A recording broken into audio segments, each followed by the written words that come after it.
الشیطان اللعین الرجیم بسم اللہ الرحمن الرحیم الحمد للہ رب العالمین الصلاۃ والسلام علی رسولہ الکریم وآلہ الطیبین الطاہرین المعصومین المظلومین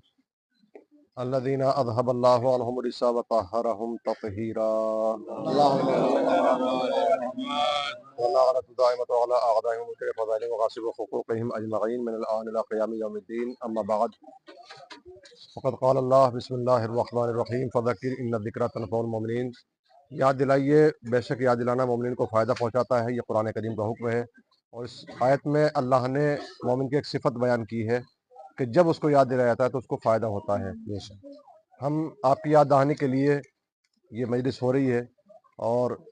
ہم اس مقام پہ ہیں کہ جہاں پہ جناب عباس علمدار کربلا کا دہنہ شانہ قلم ہوا ہے۔ یہیں سے ہم کچھ دور کے فاصلے میں جائیں گے تو وہاں آپ کا بیاں شانہ قلم ہوا ہے، مگر جب امام حسین کے انصار و اقربا یک بعد دیگر امام سے اجازت لے کر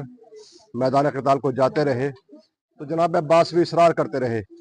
کہ آقا مجھے مرنے کی اجازت دے دیں، مگر امام حسین کہتے تھے کہ بھائی میں تمہیں کیسے مرنے کی اجازت دے دوں،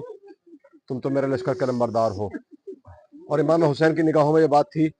کہ اگر جناب عباس چلے جائیں گے تو بیویوں کی آس ٹوٹ جائے گی۔ اور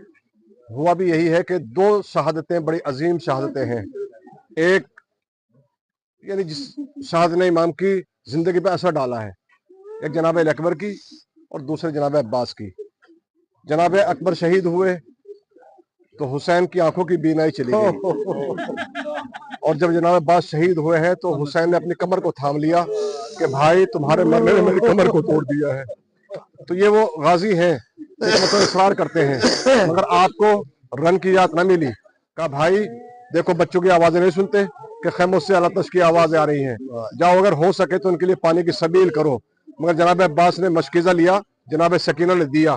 تو جناب سکینہ نے سب بچوں سے کہا کہ بچوں اب تمہاری پیاس بجھ جائے گی، اس لیے کہ میرا غازی پانی لینے کے لیے جا رہا ہے، مجھے یقین ہے کہ میرا چچا پانی لے کے آئے گا۔ مگر مشک و علم لے کے چلے ہیں، ترائی میں آپ نے گھوڑے کو ڈالا اور مشکیزے کو بھرا، مگر جیسے ہی خیموں کی طرف چلنا چاہتے ہیں تو ایک مرتبہ وہ وقت بھی آیا کہ ظالم نے چھپ کے وار کیا، جناب عباس کا دہنہ شانہ قلم ہوا، پھر آگے دور چلے تو بایاں شانہ قلم ہوا۔ مگر اس منظر کو علامہ عرفان حیدر عابدی صاحب نے یوں بیان کیا ہے کہ امام حسین میدان قتال میں کھڑے ہوئے ہیں، جناب غازی کو دیکھ رہے ہیں، جناب غازی کو امام حسین دیکھ رہے ہیں، جناب فضہ در خیمہ پر کھڑی ہیں جو امام حسین کو دیکھ رہی ہیں، جناب زینب خیمے میں ہیں جو جناب فضہ کو دیکھ رہی ہیں۔ ادھر جناب امام حسین کا رنگ متغیر ہوا، جناب فضہ کے چہرے کا رنگ تبدیل ہوا، جناب فضہ در خیمہ پر گری، ادھر جناب فضہ کے در خیمہ میں گرنا تھا کہ بیویاں خیموں میں گری۔ اور ایک مرتبہ جناب زینب نے کہا کہ اے بیویو، ارے جس بھائی کے بھروسے میں نے تمہارے پردے کی ضمانت لی تھی